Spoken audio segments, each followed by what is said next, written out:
સિટીવાળાના છોકરા કરતા ગામડાવાળાના છોકરા વાંઢા કેમ ઝાઝા ખબર છે? કારણ કે સિટીવાળાના છોકરા હોશિયાર અને ગામડાવાળાના છોકરા ભોળા પડે અને હાસુ બોલી જાય. સિટીવાળાના છોકરા છોડી જોવા જાય ને એટલે છોકરીવાળા પૂછે કે ભાઈ કેટલું ભણ્યા? સિટીવાળાનો છોકરો 10 ભણ્યો હોય ને તો શું કે ખબર? 12 ભણ્યો ને ઉપર ગ્રેજ્યુએટ 3 વાળા કોલેજ કરી. તો છોકરીવાળા કે સરસ. તો એવડે અહીંયા કંઈ પરિણામ તો માંગવાનું નહીં, સર્ટિફિકેટ તો માંગવાનું નથી. પછી પૂછે માવો બાવો ખાવશો? ખાતા હોય તો લ્યો. તો આવડો આ એમ કે ના ના ના ના એવું ખવાય જ નહીં, એવું કાંઈ પીવાય નહીં. હું તો જો દાણા દાણ પણ નથી ખાતો. એ બધું ખાવાથી શરીરને નુકસાન થાય એટલે આપણે એવું કાંઈ વસ્તુ અડતા જ નથી. એટલે છોકરીવાળા તરત ટકા મૂકી દે ના ના છોકરો છે તો સંસ્કારી સારા ઘરનો લાગે, એટલે એનું ફાઇનલ થઈ જાય. પછી જેવો આપણો ગામડાવાળાનો છોકરો છોકરી જોવા જાય ને એટલે છોકરીવાળા પૂછે કેટલું ભણ્યો? 8 નપાસ હોય ને તો શું કે ખબર?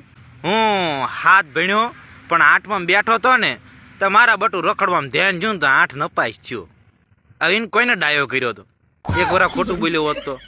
પછી છોકરીવાળા પૂછે લ્યો માવા બાવા ખાતા હોય લ્યો. તો એ છોકરો તરત આમ જોવે 35 માવો નથી?